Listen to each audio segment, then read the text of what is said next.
नमः।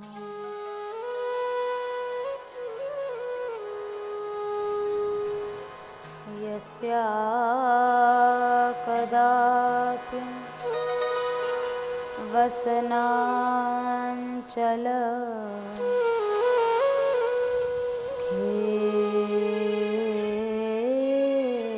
खेलनुत्थ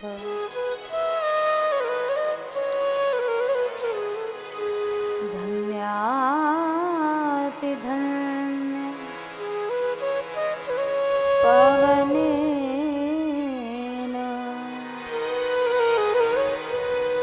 कृतार्थमामि।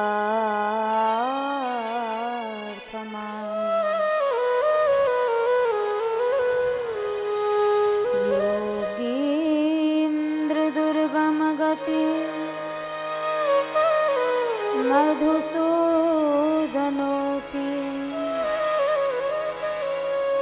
तस्या नमोऽस्तु वृषभानुभुवो दिशेति।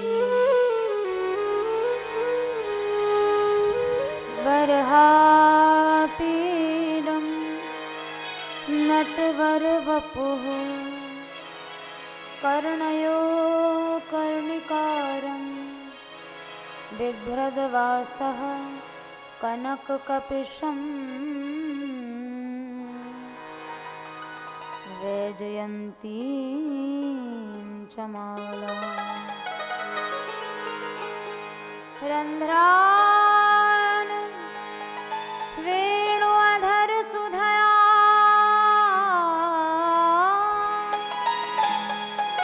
पूरयन् गोपवृन्दैः वृन्दारण्यं स्वपदरमणम्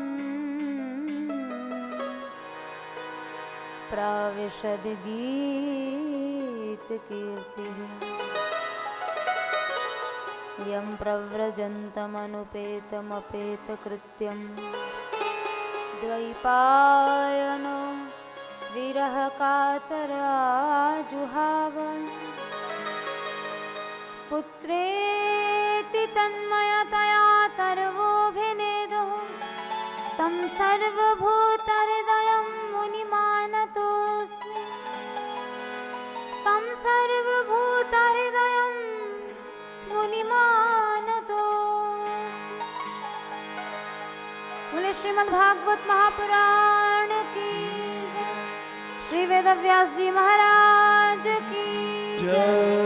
श्री सुखदेव जी महाराज की जय। श्री परीक्षित जी महाराज की जय। श्री श्री बाबा महाराज की जय। श्री राधा मान बिहारी लाल की जय। श्री राधा रास बिहारी लाल की जय। श्री राधा गोविंद भगवान की जय। श्री गहवर धाम की जय। श्री बरसाना धाम की जय। श्री 84 कोस ब्रजमंडल धाम की जय। समस्त भक्त वैष्णव वृंद की जय। परम पूज्या श्री गौ माता की जय। श्री यमुना महारानी की जय। जय जय श्री राधे।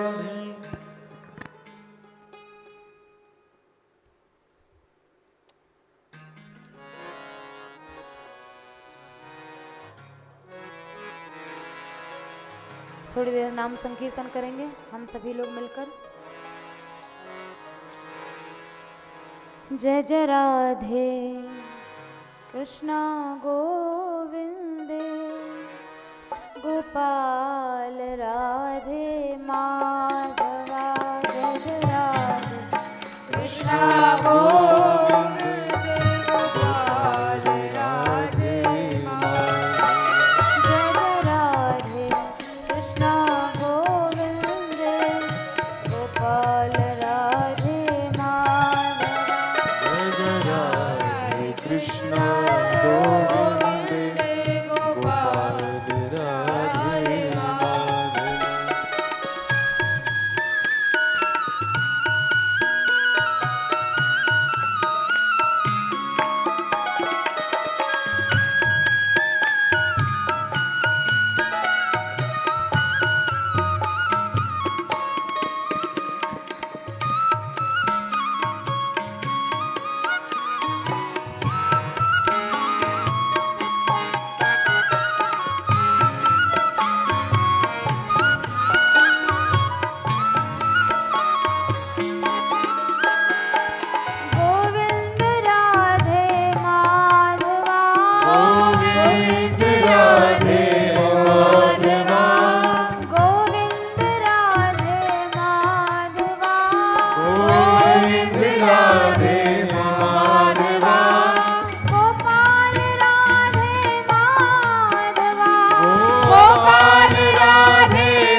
जय माधवा राधा माधवा राधा माधवा राधा माधवा राधा माधवा जय माधवा जय माधवा जय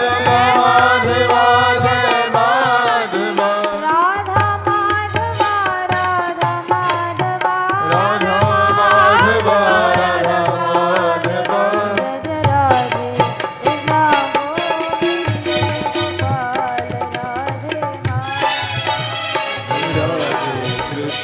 गोविंद गोपाल राधे राधे कृष्ण गोविंद गोपाल राधे माधवा गोपाल राधे माधवा गोपाल राधे माधवा गोविंद राधे माधवा गोविंद राधे माधवा माधवा जय माधवा जय राधे राधे माधवा राधा माधवा राधा माधवा राधा माधवा राधा माधवा जय जय श्री राधे।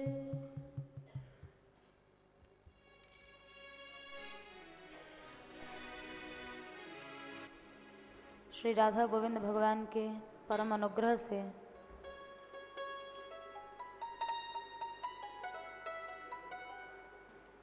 श्रीमद् भागवत ज्ञान यज्ञ का श्रवण लाभ हम सभी लोग प्राप्त कर रहे हैं।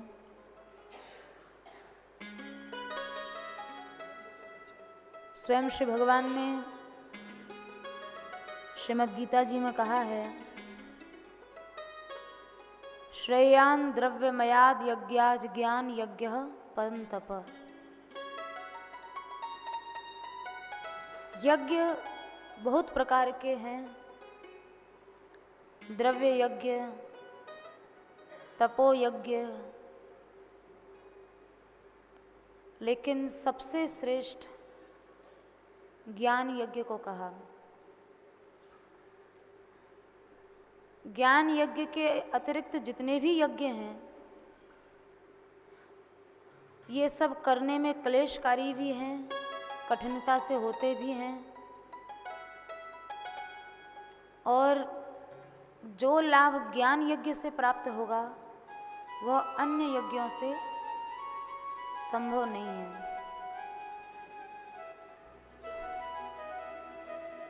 ज्ञान यज्ञ का मतलब क्या है? ऐसा यज्ञ जहाँ बैठने से बोध की प्राप्ति हो, ज्ञान की प्राप्ति हो।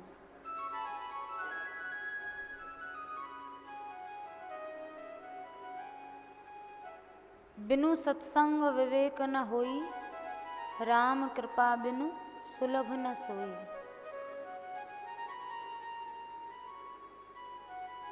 भक्तों की सन्निधि में बैठकर भक्ति विषयक ज्ञान प्राप्त करना ही ज्ञान यज्ञ है। ये 7 दिन से हम सभी लोग यहाँ बैठकर ठाकुर जी के चरण शरण में उनकी पवित्र यश कथा को सुन रहे हैं, ये ज्ञान यज्ञ कर रहे हैं। इसमें कोई श्रम नहीं है, न अग्नि के सन्मुख बैठना है, न शाकल्य डालना है, कोई श्रम नहीं है। बहुत सुखद है, बहुत सरस है। कबीरदास जी ने कहा एक पद में, जप तप साधन कछु नहीं लागत, खर्चत नहीं गठरी, भजोरे भैया राम गोविंद हरि। न श्रम लगना है, न कुछ खर्च होना है, केवल सन्निधि में आकर बैठो और पावन यश कथा कीर्तन का श्रवणानंद प्राप्त करो।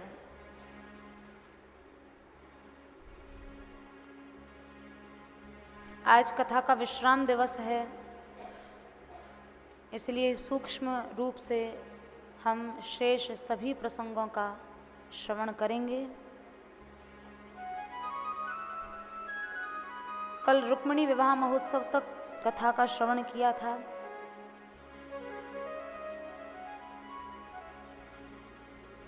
श्री भगवान के नरावतार में भी जो लीला चरित्र हुए हैं, ये लीला चरित्र विशेष उद्देश्य की पूर्ति के लिए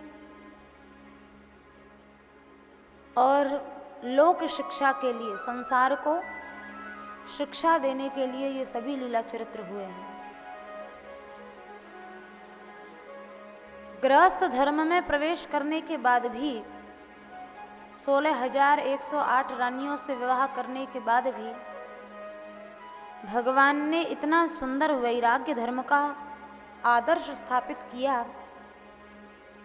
जिस समय श्री ठाकुर जी धाम गए हैं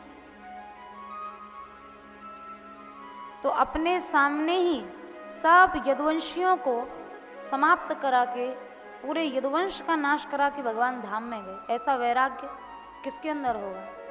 अपने देखते देखते जानबूझ के अपने वंश का नाश करा के गए।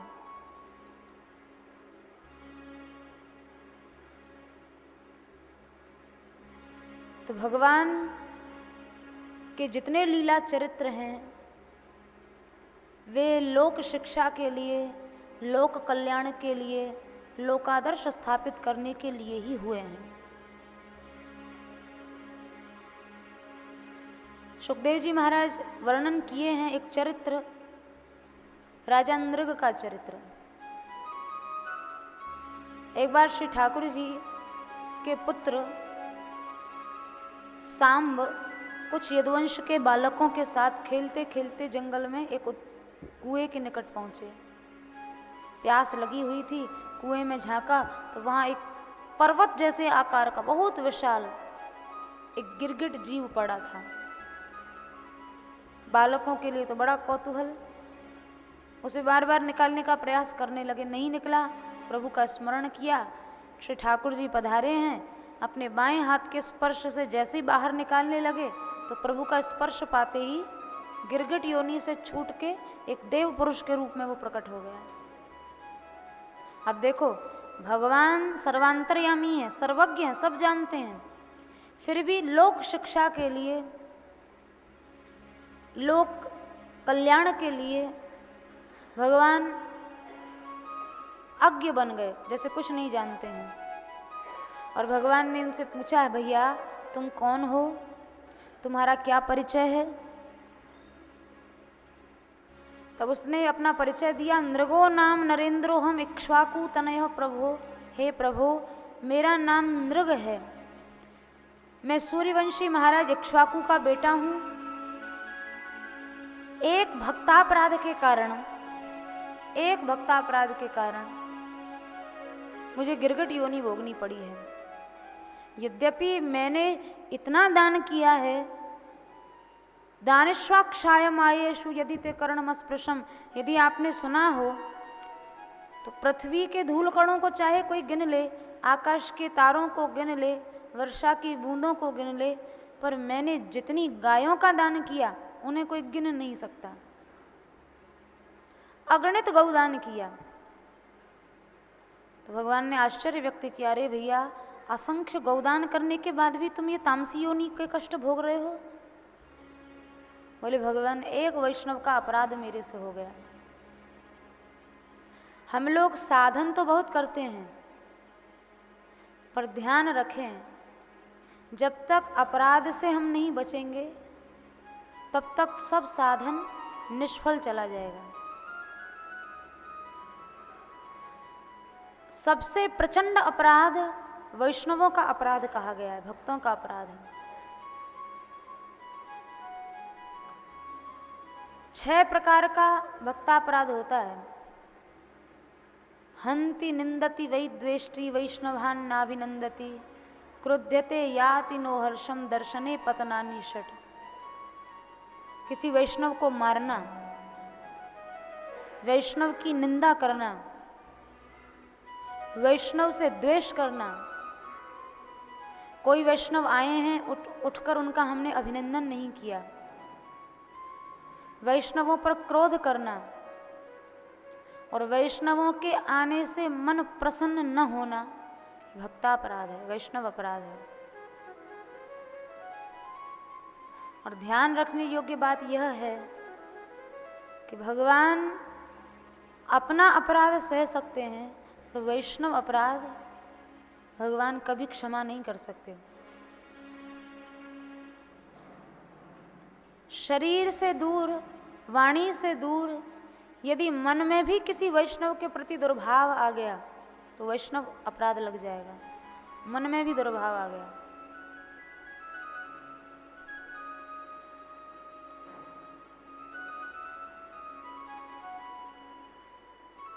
श्री हरिराम व्यास जी महाराज, जिनके विषय में भक्तमाल जी में लिखा है, वैष्णवों के प्रति जिनकी अति इष्ट की भावना थी, रोजाना पहले वैष्णव चिंतन करते थे, फिर भगवत चिंतन करते थे। पहले वैष्णव का ध्यान करते थे, फिर भगवान का ध्यान करते थे। एक बार श्री कबीरदास जी महाराज का ध्यान कर रहे थे तो मन में यह भाव आया, कबीरदास जी वैसे तो भक्त थे और ऐसा लगता है कबीरदास जी को भगवान की लीलाओं का रस नहीं प्राप्त हुआ, क्योंकि कबीरदास जी महाराज के जितने पद मिलेंगे वो ठाकुर जी की लीला से संबंधित नहीं होंगे। वो सिद्धांत संबंधी पद तो होंगे पर लीला संबंधी पद नहीं होगा।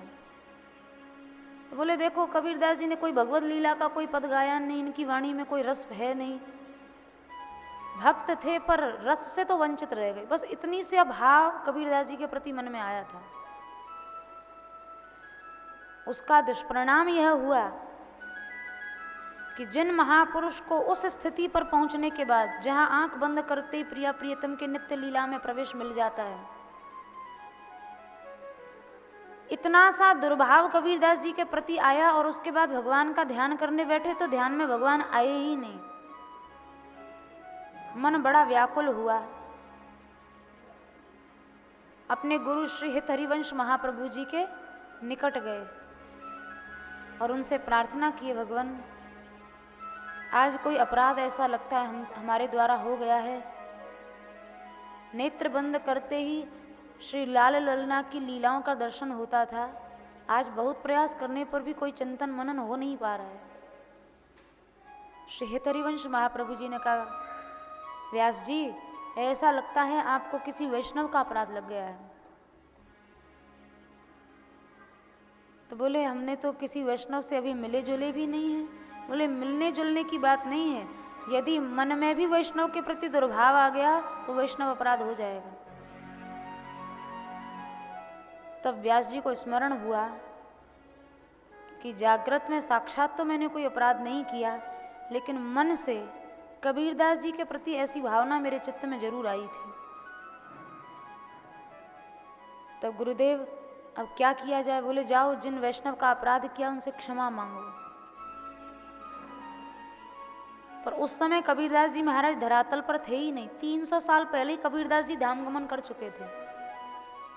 लेकिन गीता जी में कहा है ना भगवान ने, न मे भक्तः प्रणश्यति, मेरे भक्त का कभी किसी काल में नाश नहीं होता है। श्री हितरिवंश महाप्रभु जी ने कहा, जब तुमने मानसिक रूप से भक्तापराध किया है तो मानसिक रूप से क्षमा याचना करो। तो श्री हरिराम व्यास जी ने यमुना जी के किनारे जाकर कबीरदास जी का ध्यान करते हुए उनसे क्षमा याचना की और पद गाया, कली में सांचो भक्त कबीर। कलयुग में सच्चे भक्त तो कबीरदास जी ही हुए हैं। इसी कलिकाल की घटना है। 300 साल पूर्व ही जिन भक्त का, जिन महाभागवत का धाम प्रयाण हो चुका था, वो कबीरदास जी फिर से नित्य धाम से आए हैं और हरिराम व्यास जी को दर्शन दिया है, उनको क्षमा किया है। उसके बाद व्यास जी को फिर से लीला का दर्शन आरंभ हुआ है।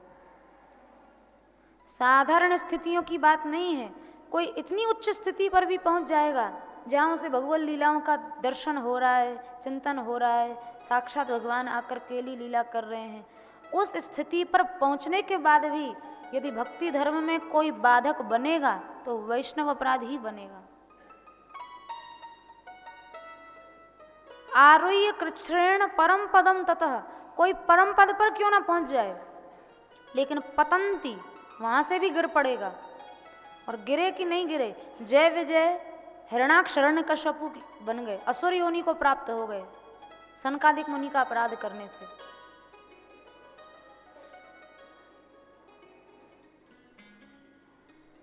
तो चाहे कोई कितनी भी उच्चतम स्थिति पर पहुंच जाए,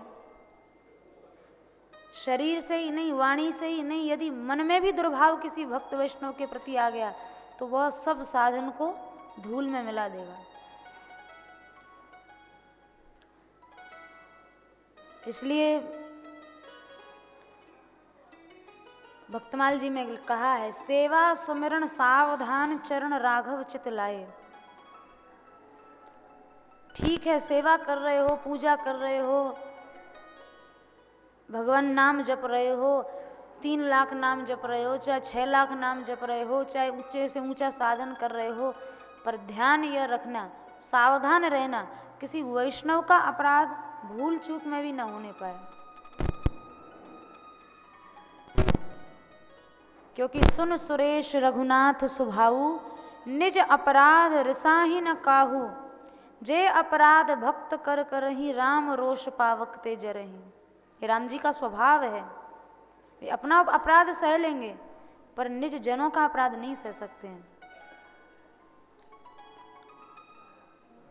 नित्य धाम के नित्य परिकर नित्य पार्षदों को भी ये अपराध लग जाता है, हमारी तुम्हारी क्या चलाई है।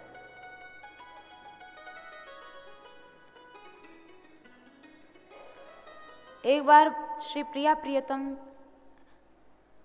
निकुंज लीला में रत थे, ललिता विशाखा आदि सखियां द्वार पर खड़ी हुई थीं। श्री उद्धव जी महाराज युगल सरकार के दर्शन करने के लिए पधारे, प्यास लगी थी, जल्दीबाजी में द्वार पर रखा हुआ जल का पात्र उठाया, बिना पूछे पानी पी लिया। ललिता जी ने रोका, अरे उद्धव जी आपको इतनी क्या जल्दीबाजी है, त्वरा है, ये जूठा पात्र है, बिना पूछे आपने बिना देखे अंधों का सा काम किया। तो उद्धव जी ने क्रोध में आकर ललिता जी को शापित कर दिया। उद्धव जी महाराज बोले, क्या तुम्हें दिखाई नहीं देता, जूठा पात्र यहाँ निकुंज द्वार पर रखने की क्या जरूरत है, तुमने म्लेच्छों का सा काम किया है, जाओ म्लेच्छों के घर में जन्म लो, म्लेच्छों के घर में तुम्हारा पालन पोषण होगा। तो ललिता जी ने भी श्राप दे दिया कि तुमने अंधों का ऐसा काम क्यों किया, पूछना चाहिए था, तुम भी अंधे बन जाओ।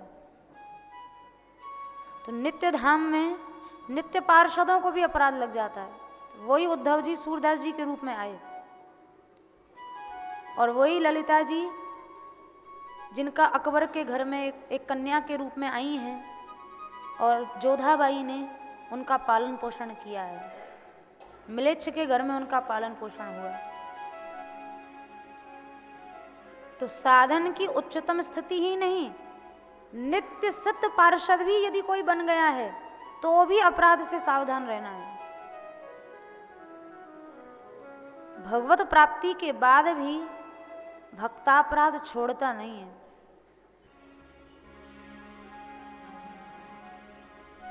मनुष्य साधन भले ही ना करे, बिल्कुल साधन ना करे, पर यदि वो वैष्णव अपराध से बच गया है तो बिना साधन के भगवत प्राप्ति हो जाएगी। और बड़े से बड़ा साधन कर लो और खूब अपराध करो, वो कोई साधन जीवन भर करते रहो, कोई लाभ जीवन में नहीं दिखाई देगा। और यही कारण है हम लोग 6-6 लाख नाम जप करें, हम बड़े बड़े ग्रंथों का अध्ययन स्वाध्याय करें, हम बड़े बड़े साधन करें, हम खूब पूजा पाठ करें, लेकिन वैष्णव अपराध से हम लोग सावधान नहीं रहते हैं। और ध्यान देने योग्य बात यह है, वैष्णव कोई दूसरे लोक से नहीं आएंगे, कोई दूसरे देश से नहीं आएंगे, आपस में सभी वैष्णव हैं, सभी भक्त हैं। परस्पर में एक दूसरे के अपराध से अत्यधिक सावधान रहने की आवश्यकता है, बहुत आवश्यकता है। क्योंकि सूरदास जी का पद है, श्रीपति दुखित भक्त अपराधे, सुनो सकल वैकुंठ निवासी, सत्य कहो जिन मानो खेद, तिन पर कृपा करो में कही विधि पाँव को पूज कंठ को छेद। हमारी उपासना कर रहे हो, खूब माला घुमा रहे हो, खूब आरती घुमा रहे हो, घंटी हिला रहे हो, साष्टांग दंडवत प्रणाम कर रहे हो, स्तुति वंदना कर रहे हो, लेकिन ये सब पूजा अर्चना ऐसे है जैसे किसी के चरणों में फूल चढ़ाओ और उसकी गर्दन पे छुरी चलाओ। ये भक्त हमारा हृदय है, ये भक्त हमारा स्वरूप है। इनका अपराध करके तुम मेरी पूजा से किसी सिद्धि को प्राप्त नहीं हो पाओगे। स्वयं भगवान ने कहा है, सुनो सकल वैकुंठ निवासी, हे वैकुंठ के पार्षदों तुम सब लोग कान खोल के सुन लो। सत्य कहूं, मैं बिल्कुल सत्य कह रहा हूं। तिन पर कृपा करो मैं कही विधि पाँव को पूज कंठ को छेद। मैं उन पर कैसे कृपा कर सकता हूँ या उनकी पूजा अर्चना को मैं कैसे स्वीकार कर सकता हूँ जो चरणों में तो दंडवत प्रणाम कर रहे हैं और हमारी गली पर छुरी चला रहे हैं। कभी न साधन सिद्ध होगा न कभी कृपा प्राप्त होगी। यही कारण था अगणित गौदान करने वाले राजा नृग को भी एक वैष्णव अपराध के कारण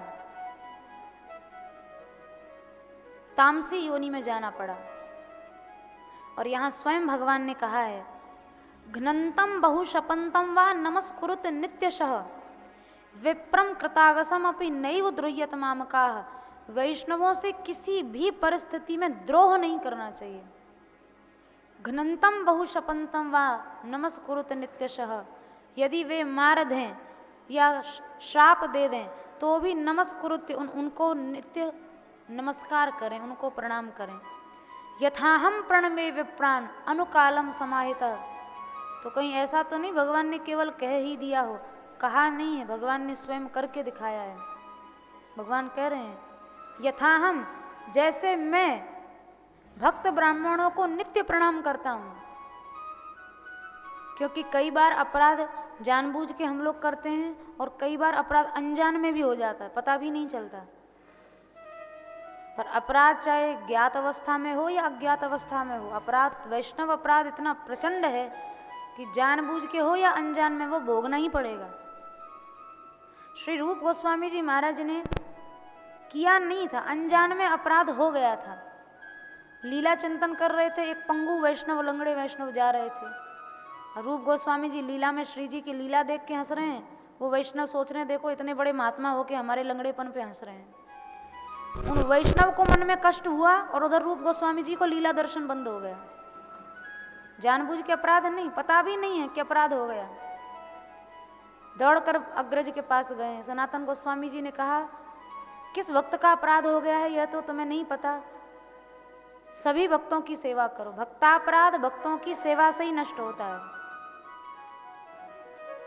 तो पूरे ब्रजमंडल के भक्तों का जरा भंडारा किया। दूर दूर से सब वैष्णव पधारे। अब एक एक वैष्णव के चरण में गिर गिर के रूप गोस्वामी जी क्षमा याचना करें, भैया ज्ञात अज्ञात में मेरे द्वारा किसी का अपराध बन गया हो तो मुझे क्षमा कर देना। वो लंगड़े वैष्णव भी वहाँ बैठे हुए थे। जैसे उनके चरणों में गिरे तो तुरंत खड़े हो गए। अरे उस दिन तो हंस रहे थे, आज क्षमा मांग रहे हो। रूप गोस्वामी जी समझ गए, बस इन्हीं का अपराध हमसे हुआ है। बोले भैया हमने तो आज के पूर्व आपको कभी देखा ही नहीं है, हम कब आपके पंगुपन पर हंस रहे थे। तो रूप गोस्वामी जी ने स्मरण कराया उन